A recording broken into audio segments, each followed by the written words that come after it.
কোরআনের তাসাউপপন্থী আহলে বায়াত পাক পাঞ্জাতনের অনুসারী সুফিবাদের লোক। আমাদের কোনো প্রচার লাগে না।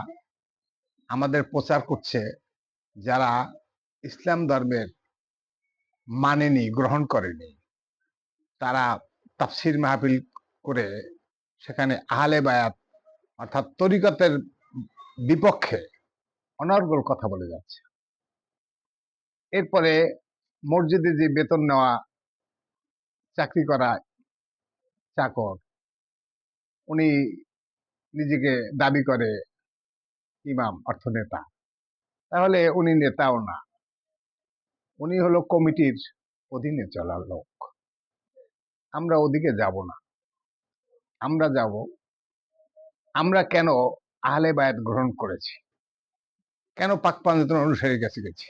আমি কিছুদিন মাদ্রাসায় লেখাপড়া করেছি। মাদ্রাসায় যারা শিক্ষক ছিল তাদেরকে যে না হুজুর বলা হয়, কিন্তু আসলে তারা কেউ হুজুর না। সেদিকে নাইবা গেলাম। আমি কোরআনে যখন দেখেছি ফাদুল্লাহ মুখলেসিন আল্লাহউদ্দিন আলাউল কারি আল কাফেরুন, আমি তখন শিক্ষকদেরকে জিজ্ঞেস করলাম যে এই আল্লাহ যে আমাকে কাফের বলছে, আমাকে আপনাকে সকল মানুষকে, যে নিজের ভিতরে দেহের ভিতরে লুকিয়ে থাকা শয়তানকে পরাজিত করে একনিষ্ঠ হয়ে সালাত আল্লাহকে ডাকতে চায় না, তাকে কাফের বলছে। এই কাফের থেকে আমি কি করে বাঁচবো?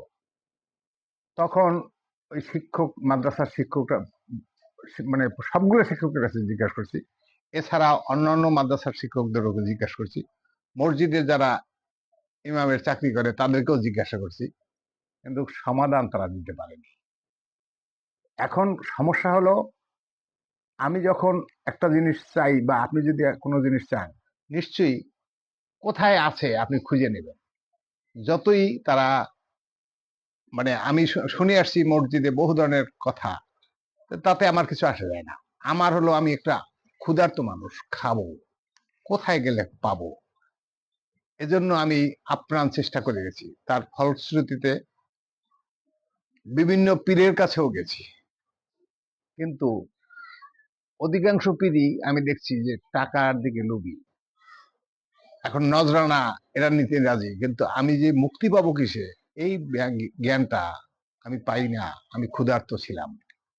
এক পর্যায়ে মাওলানা আব্দুর রশিদ চিশতি আজমিরি, আমার বাবা ওনার মুরিদান, তাই আমি বললাম, দাদু আমি একটা বিপদে পড়ে আসছি আপনার কাছে, আপনি এর সমাধান পারবেন বলে আমার বিশ্বাস আছে।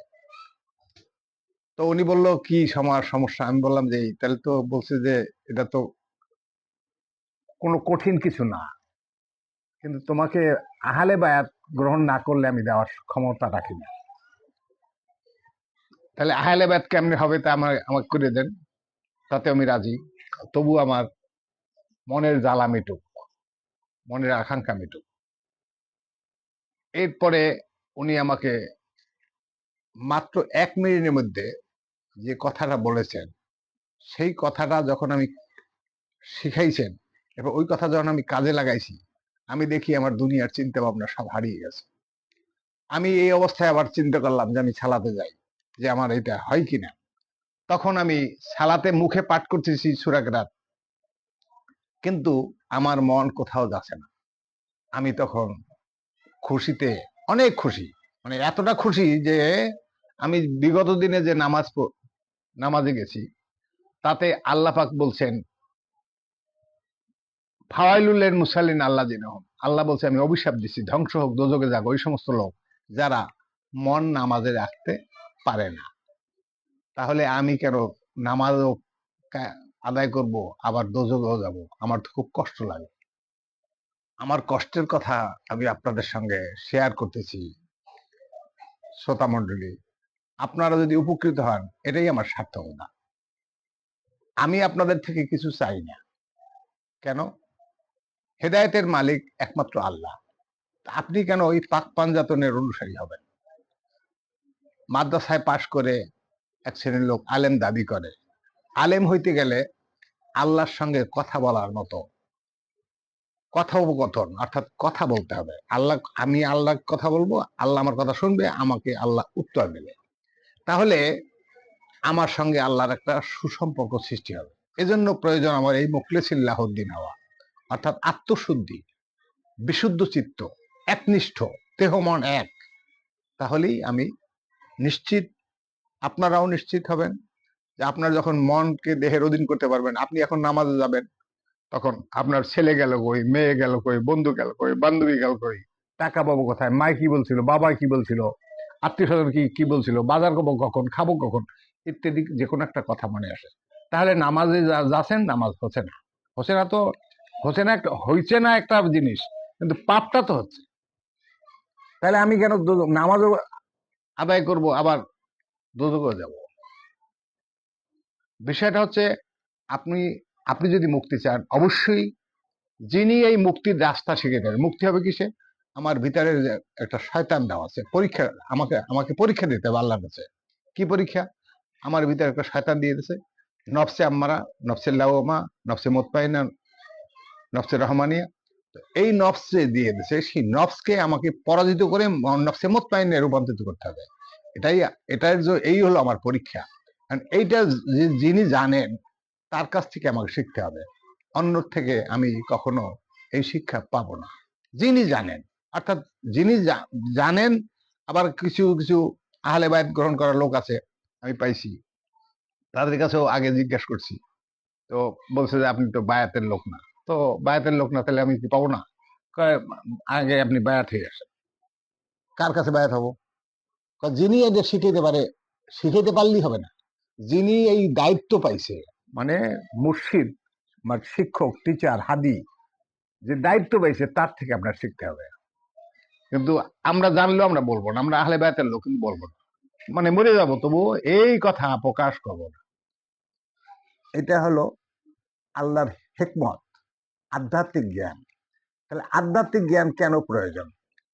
আধ্যাত্মিক জ্ঞান দিয়ে কি হয়, কোন কাজে লাগে? অর্থাৎ নিজেকে নিজে পরিশুদ্ধ হইতেই এটা প্রয়োজন। রিফাইন্ড হওয়া ছাড়া, আমার আমার ভিতর বাহিরে আমি কাপড় চোপড় ধুইলাম সাবান সোটা দিলাম, তাতে কিন্তু আমি রিফাইন্ড হলাম না। তো এখন আমাদের যে কর্মটা, সেটা হলো আল্লাহ পাক যেটা বলছেন সূরা হুজরাত আয়াত নাম্বার 15, এখানে বলা হয়েছে তারাই মুমিন যারা আল্লাহ ও তার রাসূলের প্রতি ঈমান আনার পর সন্দেহ পোষণ করে না এবং আল্লাহর পথে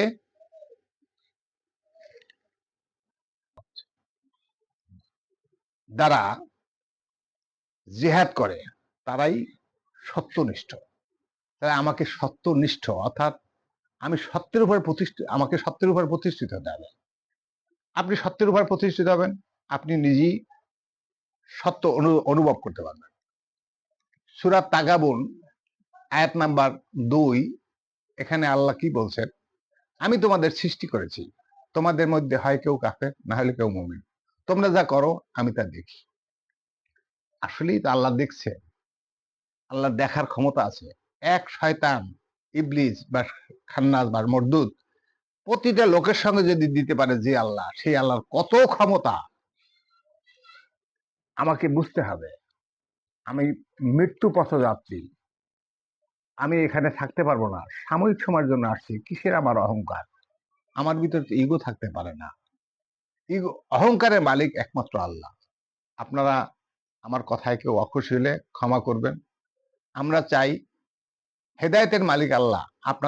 আপনি যদি হেদায়েত চান, আপনার 2 ফোঁটা চোখের পানি ফেলেন একা একা নিভৃতে, তখন নিশ্চয়ই আল্লাহ আপনাকে সাহায্য করবে। আল্লাহ ওয়ালা লোকের কাছে আপনাকে পৌঁছে দেবে। সবাই ভালো থাকবেন। আসসালামু আলাইকুম।